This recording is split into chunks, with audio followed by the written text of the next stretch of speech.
जय जगन्नाथ। मोर माँ बापा भाई भौणी समस्त को मोर नमस्कार। मोर भाई ओ भौणी माने कथारे अछि सत कहवाकू किया डरबी सत कही पचे मले मरबी। तेबे दर्शक बंधु आज मु आपण मानक सामने गोटे परिवार विषय को नहीं ये वीडियो माध्यम प्रकृतर घटना घटुवा सत्य घटना को मु उपस्थापना करने को जाऊँगी। ये घटनाटी आम निज गाँ पाक गाँटी विषय वस्तु अटे। जड़े बुढ़ी मार पेंशन कहानी ये जड़े बुढ़ी मार पेंशन कहानी को मु आपण मानक पाखरे उपस्थापना करी। मोर वीडियो को जदि से बुढ़ी माँ को परिवार देखुथिबे जदि मोर भूल होइथिले ताहेले मते क्षमा करिदेबे। सेतिपई तो मु कहली जे सत कहवाकू क्या डरबी सत कही पचे मले मरबी। तेबे आसंतु भिडियोटी को आरंभ करिबा। मो भिडियो को शेष पर्यंत देखंतु। मोर अगणित दर्शक बंधु सेही गाँव रे गोटे परिवार रे 60 वर्षिया बुढ़ी माँ रहउचंती।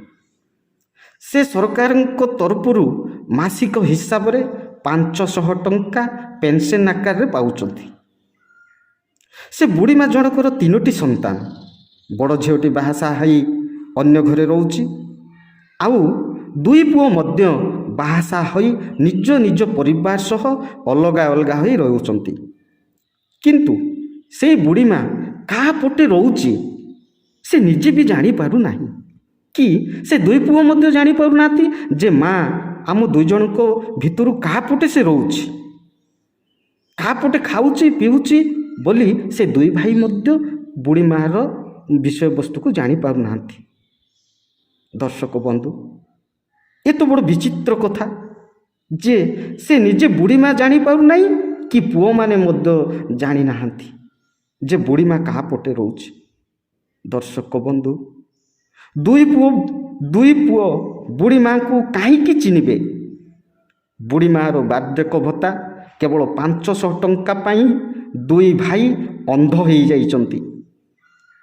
से बार्धक्य भत्ता 500 टंका पाई 2 भाई सबु बेले गंडगोल होउचंती। बड़ भाई सान भाई को कहूची जे मार पेंशन टंका मु धरिबी। सान भाई मध्य बड़ भाई को कहूची जे मार पेंशन टंका 500 टंका को मु धरिबी। केवल 2 भाई नुहंती तांकर धर्मपत्नी माने मध्य बुढ़ी मार बार्धक्य 500 टंका पाई 2 परिवार मध्य रे सबु बेले गंडगोल शत्रुता मनोभाव आड़ को गति करलेनी। दर्शक बंधु एतिपई सरकार गोटे भल पदक्षेप नैचंती। वृद्ध बुढ़ा बुढ़ी को बार्धक्य भत्ता प्रदान करा जाउछि।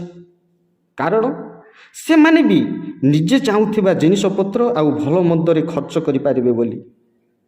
जदि सेमानक टंका को आमे तांको पुओ झियो माने जोर जबरदस्त करी तांको हाथ रे टंका छोड़ाई आमर एंजॉय काम रे लगेबा एटा केते दूर ठीक आ केते दूर भूल मु तो जानी नाही। तेबे दर्शक बंधु बुढ़ी मार कहानी सेतिकी नुहे। मु निजे से जगह रे जाईची मु निजे देखीची जे बुढ़ी मार दुख तो कहानी टिको 2 पुओर घर सामना रे दुआर मुहरे गोटे छोटिया कुड़िया घरे से बुढ़ी माँ पड़ी रोची। से सब बेले से कुड़िया घरे ही पड़ी रोची। ताकू किए खाओ कि पिओ बोली कहवा लोक किए नाहांती। बुढ़ी को भोक लगिले निजे थाली गिना धरी भिकारुणी परी 2 भाई को 2 बोऊ मानू मागी खाए। केबे केबे राति रे बड़ भाई कहबे जे सानो भाई घर पटे खाइबो बोली।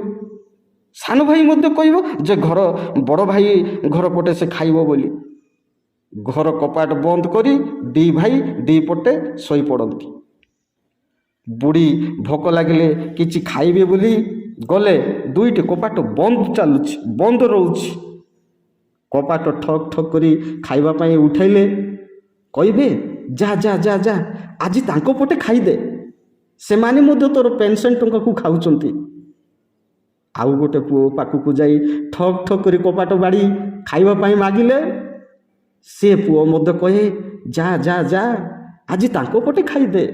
ତାଙ୍କେ ମଧ୍ୟ ତୋର ପେନ୍ସନ୍ ଟଙ୍କାକୁ ଖାଉଛନ୍ତି ବୋଲି ଦୁଇ ଭାଇ ପରସ୍ପରକୁ ଦେଖା ଦେଖି ଟେକା ଟେକି ହେଉଥାନ୍ତି।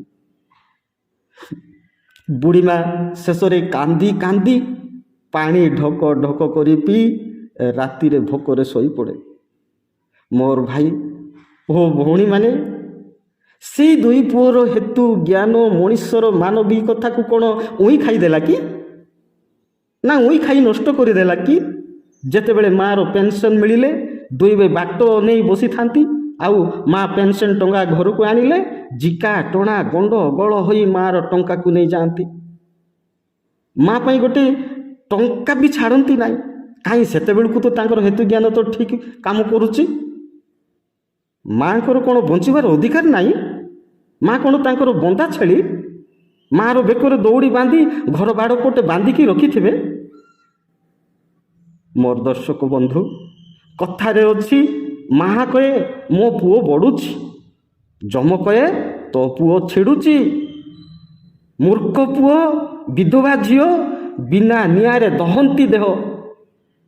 ମା ବାପା ଠାରୁ ସଦର ନାହିଁ, ଆକୁ ଗୁଡ଼ ଠାରୁ ମଧୁର ନାହିଁ। ତେବେ ମୋର ଭାଇ ଓ ଭଉଣୀମାନେ, ଶେଷରେ ଗୋଟିଏ ଘଟଣାକୁ ଶୁଣି ନିଅନ୍ତୁ। ତାର ପରବର୍ତ୍ତୀ ମାସରେ ବୁଢ଼ୀମା ତାର ପେନ୍ସନ୍ ପାଇଁ ଯାଇଥିଲା। ବୁଢ଼ୀମା ପେନ୍ସନ୍ ଟଙ୍କା ଆଣି ଗୋଟେ ଚା ଦୋକାନରେ କେତେଜଣ ବୁଢ଼ା ବୁଢ଼ୀମାନେ ମିଶି ଚା ଦୋକାନରେ ଚା ଜଳଖିଆ ଖାଉଥାନ୍ତି।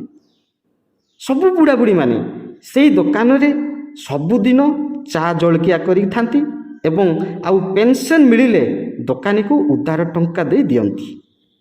ଏମିତି ସେ ଦୋକାନରେ ଚା ପିଉଥିବା ଦେଖି ବଡ଼ ଭାଇର ସ୍ତ୍ରୀ ଘରେ ଯାଇ ତାହାର ସ୍ୱାମୀକୁ କହିଦେଲା।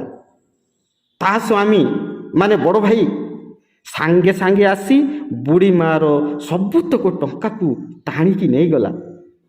ବୁଢ଼ୀମା କାନ୍ଦି କାନ୍ଦି ପୁଅକୁ କହୁଛି ଯେ, ପୁଅରେ ଇଏ କ'ଣ କରୁଛୁ ରେ ପୁଅ? ଇ ଦୋକାନରେ ମୋର ଉଦାର କେତେ ଟଙ୍କା ଅଛି, ସେ ଉଦାର ଟଙ୍କା ତ ଦେଇଦେ ରେ ପୁଅ, ନହେଲେ ମୁଁ ଆଉ କେଉଁଠାରୁ ଆଣିକି ଦେବି? ନହେଲେ ତ ଆଉ ଅନ୍ୟ ଦିନ ମୋତେ ସେ ଦେବ ନାହିଁ ନା। କିଛି ତ ବାକି ଟଙ୍କା ଦେ ରେ ପୁଅ, କହି କାନ୍ଦି କାନ୍ଦି ପୁଅକୁ ନିଜ ପେନ୍ସନ୍ ଟଙ୍କାକୁ ମାଗୁଛି। ପୁଅ ତା କଥାକୁ ନ ଶୁଣି ସିଧା ଘରକୁ ଚାଲିଗଲା। ବୁଢ଼ୀ ଆଉ କ'ଣ କରିବ? କାନ୍ଦି କାନ୍ଦି ମନ ଦୁଃଖରେ ଖାଲି ହାତରେ ତା କୁଡ଼ିଆ ଘରେ ଆସି ପହଞ୍ଚିଗଲା। ଖାଲି ପେଟରେ ଶୋଇପଡ଼ିଲା। ଟିକେ ଗଲାରୁ ତା ସାନ ପୁଅ ମଧ୍ୟ ଆସି ବୁଢ଼ୀକୁ ପେନ୍ସନ୍ ଟଙ୍କା ମାଗିଲା। ଆରେ ବୁଢ଼ୀ ହାତରେ ଥିଲେ ତ ଦେବ। ତେଣୁ ସାନ ପୁଅ ମଧ୍ୟ ବୁଢ଼ୀକୁ ମନ ଇଚ୍ଛା ଗାଳି ଗୁଳଜ କରି ଘରକୁ ନ ଆସିବା ପାଇଁ ସିଧା ସିଧା ମନା କରିଦେଲା। ଆଉ ପୁଅ ଘରକୁ ତା ଘରକୁ ଚାଲିଗଲା। ବୁଢ଼ୀମା କାନ୍ଦି କାନ୍ଦି କୁଡ଼ିଆ ଘରେ ପଡ଼ି ରହିଲା। ନା ଖାଇବା ପାଇଁ କହିଲେ, ନା ଉଠିବା ପାଇଁ କହିଲେ, କିଛି ବି ନାହିଁ। ମୋର ଭାଇ ଓ ଭଉଣୀମାନେ, ମୁଁ ଗୋଟିଏ କୋଣରେ ଛିଡ଼ା ହେଇଛି। ବୁଢ଼ୀମା ଶୋଇକି ସବୁ କାନ୍ଦି କାନ୍ଦି ମୋତେ କହୁଛି। ମୋର ବି ମୋ ଆଖିରୁ ଧାର ଧାର ଲୁହ ବାହାରୁଛି। ମୁଁ ଆଉ ଧୈର୍ଯ୍ୟ ଧରି ପାରିଲି ନାହିଁ। ତେବେ ବଡ଼ ଭାଇର ସ୍ତ୍ରୀ ପାଖେ ଯାଇ ବିନମ୍ର ସହିତ କହିଲି ଯେ, ଦେଖ ମା, ଦୁଇ ଭାଇ ସିନା ବୁଢ଼ୀ ମାଆର ଦୁଃଖ ସୁଖ ଭଲ ମନ୍ଦକୁ ଭୁଲି ଯାଉଛନ୍ତି, କିନ୍ତୁ ତମେ ତ ଦୁଇ ଭଉଣୀ ବୁଢ଼ୀ ମାଆର କଥା ଟିକେ ବୁଝିଥାନ୍ତ ନା। ଦେଖ ମା, ତମେ ବି ଦିନେ ନା ଦିନେ ବୁଢ଼ୀ ହବ, ଆଉ ତମର ବି ପୁଅ ବୋଉ ଏମିତି ନ କରିବେ ବୋଲି କ'ଣ ଗ୍ୟାରେଣ୍ଟି ଅଛି କି ମା? ଯଦି ତମକୁ ବୁଢ଼ୀ ମା ପରି କରିଲେ ଖୁସିରେ ରହିବ ତ ମା।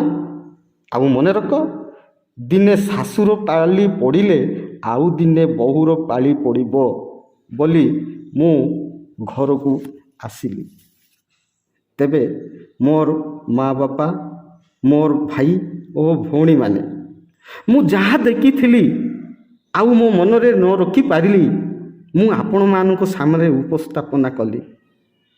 ଆପଣମାନେ ମଧ୍ୟ ସେଇ ବୁଢ଼ୀ ମାଆର ଦୁଃଖକୁ ଯଦି ଠିକ୍ ବୁଝୁଛନ୍ତି ତ ତେବେ ଗୋଟେ ଗୋଟେ ଲାଇକ୍ କରନ୍ତୁ ଏବଂ ଆଉ ଯେଉଁମାନେ ନୂଆରେ ମୋର ଭିଡ଼ିଓକୁ ଦେଖୁଛନ୍ତି ତେବେ ସବସ୍କ୍ରାଇବ୍ କରିବାକୁ ଦୟାକରି ଭୁଲନ୍ତୁ ନାହିଁ। ଆଉ ଆପଣମାନେ ଯେତେ ପାରୁଛନ୍ତି ଯେତେ ସାଙ୍ଗସାଥୀଙ୍କୁ ସେୟାର କରୁଛନ୍ତି ସେତେ କରନ୍ତୁ। ତେଣୁ ଆଜି ପାଇଁ ଏତିକି ରହିଲି। ସମସ୍ତଙ୍କୁ ନମସ୍କାର। ଜୟ ଜଗନ୍ନାଥ।